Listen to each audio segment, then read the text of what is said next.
সুপ্রিয় শিক্ষার্থীরা, তোমরা সবাই কেমন আছো? আশা করি সবাই অনেক অনেক ভালো আছো। এখানে দেখতে পাচ্ছ নতুন কারিকুলাম বাতিল ও পরীক্ষা পদ্ধতি পুনর্বহাল সহ ৭ দফা দাবিতে মানববন্ধন। তারিখ আগামীকাল ১৩ অক্টোবর ২০২৩ বিকেল ৩ ঘটিকায়। স্থান জাতীয় প্রেস ক্লাব, ঢাকা।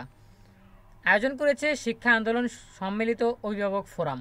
সো তাদের ৭ দফা দাবিগুলো কি কি এবং কিভাবে তারা আন্দোলনটা করবে সে বিষয়ে আন্দোলনের সর্বশেষ আপডেট নিয়ে আজকের ভিডিওতে বিস্তারিত আলোচনা করব। সো শুরু করার আগে সবার কাছে ছোট্ট একটা রিকোয়েস্ট করছি, যারা এখনও আমাদের চ্যানেলটিকে সাবস্ক্রাইব করনি তারা এখনই সাবস্ক্রাইব করে রাখো, তাহলে পরবর্তীতে তোমাদের জন্য প্রয়োজনীয় সকল শিক্ষণীয় আপডেট, সকল পরামর্শ সবার আগে পেয়ে যাবে। সো আমরা এখন আর দেরি না করে সরাসরি মূল টপিকে চলে যাচ্ছি। শিক্ষাক্রম বাতিলের দাবিতে মানববন্ধনের ডাক দিলেন অভিভাবকরা। সো আমরা বিস্তারিত জানার জন্য একটু নিচে স্ক্রল করে যাচ্ছি। নতুন জাতীয় শিক্ষাক্রম বাতিলের দাবিতে গণস্বাক্ষরের পর মানববন্ধন করার ঘোষণা দিয়েছেন অভিভাবকরা। আগামীকাল শুক্রবার ১৩ অক্টোবর বিকেল ৩টায় জাতীয় প্রেস ক্লাবের সামনে এই কর্মসূচি পালন করবেন তারা। শিক্ষা আন্দোলন সম্মিলিত অভিভাবক ফোরামের ব্যানারে অভিভাবকরা এই মানববন্ধনের ডাক দিয়েছেন। আজ বৃহস্পতিবার ১২ অক্টোবর শিক্ষা আন্দোলন সম্মিলিত অভিভাবক ফোরামের আহ্বায়ক তাহেরা আক্তার রূপা জাগো নিউজকে এই তথ্য নিশ্চিত করেছেন। তিনি জানান, কয়েক সপ্তাহ ধরে তারা দাবির প্রতি সবার সমর্থন যাচাইয়ে গণস্বাক্ষর কর্মসূচি করেছেন। অসংখ্য অভিভাবক তাদের সঙ্গে একমত হয়ে সাড়া দিয়েছেন। তাহেরা আক্তার রূপা বলেন, নতুন শিক্ষাক্রমে পরীক্ষা না থাকলেও শিক্ষার্থী কাজের চাপ অস্বাভাবিকভাবে বাড়ানো হয়েছে। রাত ২টা-৩টা পর্যন্ত জেগে ওদের প্রজেক্টের কাজ করতে হচ্ছে। এক একটা প্রজেক্টের জন্য অনেক ধরনের অতিরিক্ত জিনিসপত্র কিনতে হচ্ছে। এতে আমাদের খরচ অনেক বেড়ে গেছে। তিনি আরও বলেন, এই শিক্ষাক্রমে মূল্যায়ন পদ্ধতিও আজগুবি।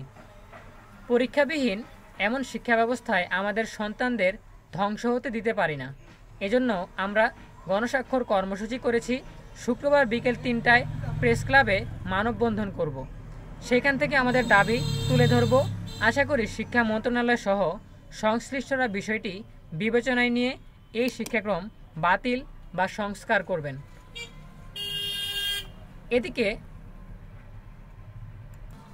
নির্দিষ্ট ৭ দফা দাবি নিয়ে এগোচ্ছে সম্মিলিত অভিভাবক ফোরাম।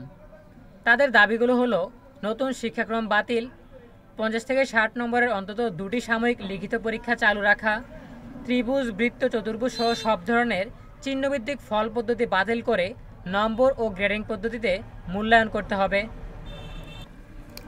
এছাড়াও শিক্ষণ ও অভিজ্ঞতাভিত্তিক ক্লাসের সব খরচ স্কুলকে বহন করতে হবে এবং স্কুল পিরিয়ডেই সব প্রজেক্টের কাজ সম্পন্ন করতে হবে। শিক্ষার্থীদের দলগত কাজে মোবাইল সহ ডিভাইসমুখী হতে নিরুৎসাহিত করে অধ্যয়নমুখী করতে হবে। প্রতি বছর সব ক্লাসে রেজিস্ট্রেশন ও সার্টিফিকেট প্রদানের সিদ্ধান্ত বাতিল করতে হবে এবং সব শ্রেণীতে নতুন শিক্ষাক্রম বাস্তবায়নের আগে তা অবশ্যই মন্ত্রিপরিষদ ও জাতীয় সংসদে উত্থাপন করতে হবে।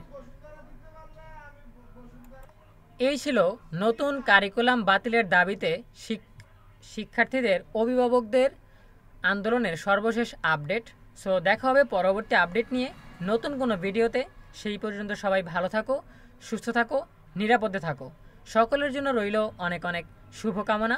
ধন্যবাদ সবাইকে।